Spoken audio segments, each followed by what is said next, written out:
Assalamualaikum warahmatullahi wabarakatuh. Perkenalkan semuanya, saya Kuku Besatrio dari kelas Kehutanan B 2020 akan mempresentasikan persepsi masyarakat terhadap perilaku wisatawan Cina terhadap keberlanjutan pariwisata Bali dengan pendekatan Sabta Pesona. Berikut hal-hal yang akan saya ulas selanjutnya.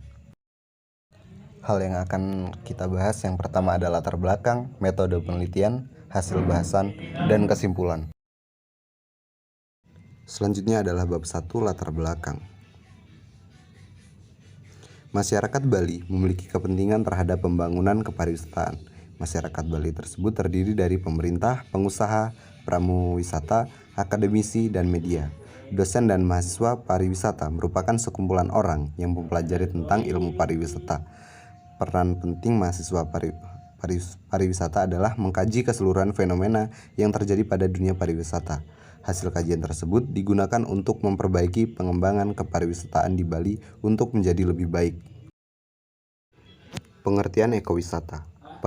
Pariwisata merupakan fenomena atau gejala yang disebabkan perpindahan orang-orang dari satu tempat ke tempat lainnya untuk bersenang-senang, tidak untuk bekerja atau mencari nafkah. Perpindahan tersebut membutuhkan sarana dan prasarana yang disiapkan oleh pemerintah, masyarakat, dan pengusaha. Sabta Pesona merupakan sebuah konsep dalam mengembangkan kepariwisataan di Indonesia pada tahun 1990, Rahmawati tahun 2017. Saat itu jumlah wisatawan yang datang ke Bali sungguh melonjak signifikan. Hal itu dapat dilihat pada pesatnya pembangunan hotel di kawasan Nusa Dua, Jimbaran, dan Kuta. Konsep ini mampu menghadirkan rasa aman dan nyaman bagi wisatawan yang berujung kepada kepuasan dan loyalitas.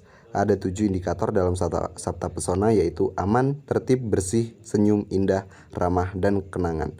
Keputusan Menteri Pariwisata, Pos, dan Telekomunikasi nomor 5 UM tahun nomor 209 MPPT 89. Ketujuh indikator ini harus mampu diciptakan oleh segenap stakeholder pariwisata. Bab 2, metode penelitian. Metode penelitian ini menggunakan metode kualitatif. Sumber data dalam penelitian ini adalah data primer dan data sekunder, rich pictures analysis. Data primer misalnya hasil isian kuesioner mengenai persepsi mahasiswa terhadap perilaku wisatawan Cina. Sedangkan data sekunder adalah data yang sudah jadi yang dibuat oleh Badan Pusat Statistik mengenai kunjungan dan biaya yang dikeluarkan selama berwisata ke Bali.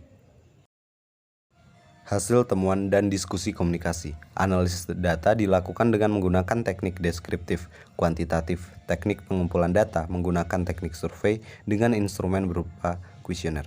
Persepsi stakeholder dinilai dengan menggunakan skala Likert 1 sampai dengan 5 yang menjadi perubah atau variabel dalam penelitian ini dalam persepsi masyarakat Bali terhadap perilaku wisatawan di Cina ke Bali. Indikator yang digunakan mengacu pada konsep Sabta Pesona dan teori Sustainable Tourism Development. Bab 3, hasil dan pembahasan. Karakteristik responden. Penyebaran kuesioner dilakukan secara online dan offline dalam waktu 1 minggu. Dari 100 kuesioner yang disebar secara offline, hanya 52 kuesioner yang kembali, namun hanya 24 yang terisi dengan benar. Selanjutnya untuk kuesioner yang disebarkan secara online melalui media Facebook dan WhatsApp, berhasil mengumpulkan 74 kuesioner. Total responden sebanyak 98 responden dari berbagai kalangan. Persepsi masyarakat Bali terhadap perilaku wisatawan Cina yang berkunjung ke Bali dalam konteks Sabta Pesona. Yang pertama adalah aman. Wisatawan Cina dipersepsikan tidak mendukung keamanan di Pulau Bali. Hal ini sesuai dengan kondisi di lapangan. Menurut Mardia Stuti tahun 2018 mengemukakan bahwa praktek ilegal mafia Cina sangat berpotensi menimbulkan gangguan keamanan. Pengusaha Cina di Bali mempekerjakan pekerja ilegal di toko-toko mereka. Bahkan ada yang menggunakan lambang negara RI sebagai stempel toko. Selanjutnya adalah tertib. Wisatawan Cina dipersepsikan tidak mendukung ketertiban di Pulau Bali.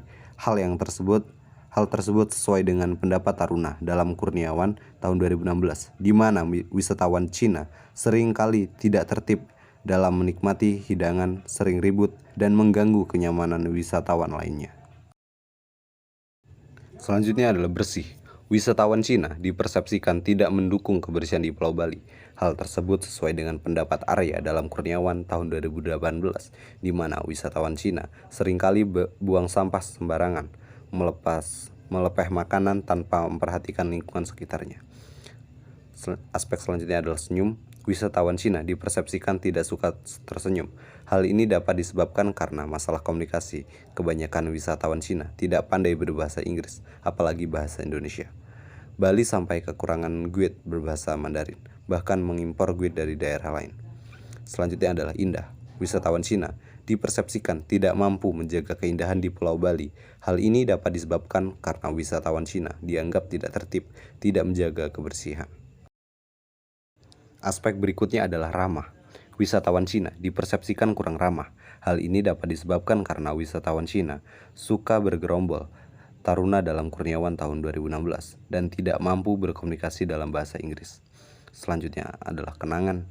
Wisatawan Cina dipersepsikan tidak memberikan kenangan. Dalam konteks persepsi masyarakat, kenangan dapat berupa uang yang diberikan kepada pekerja pariwisata.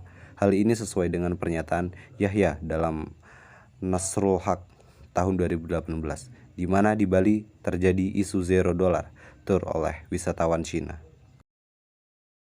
Berikutnya adalah persepsi masyarakat terhadap kunjungan wisatawan Cina ke Bali terhadap keberlanjutan pariwisata Bali. Community. Wisatawan Cina dipersepsikan tidak memberikan perhatian kepada kehidupan masyarakat lokal. Hal tersebut sesuai dengan pernyataan Yahya dalam Nasrul Haq tahun 2018 dan Yuhara dalam Muhajir 2018.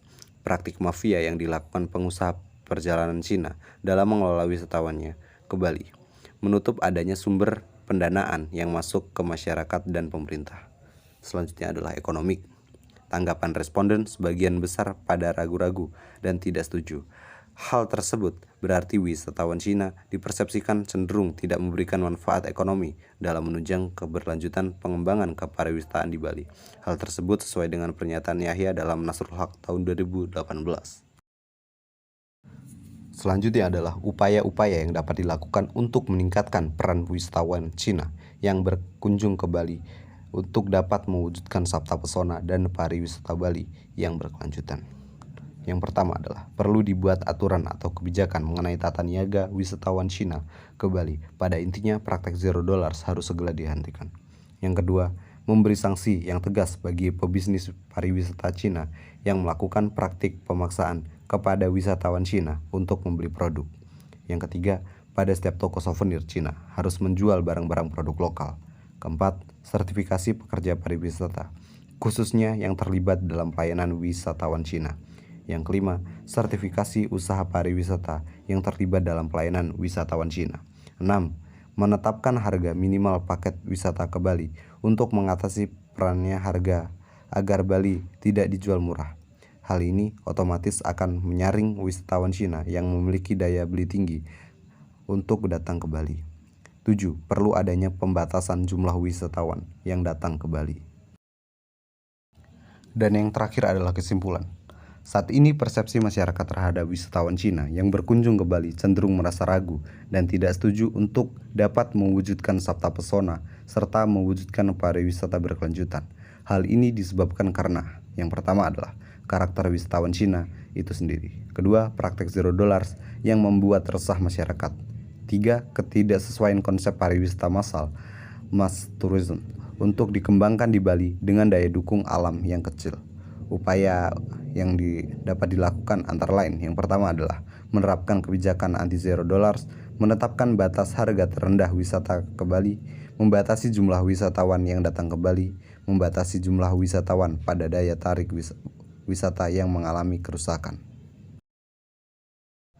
Baik, terima kasih. Mungkin cukup sekian presentasi yang bisa saya sampaikan. Kurang lebihnya saya mohon ampun.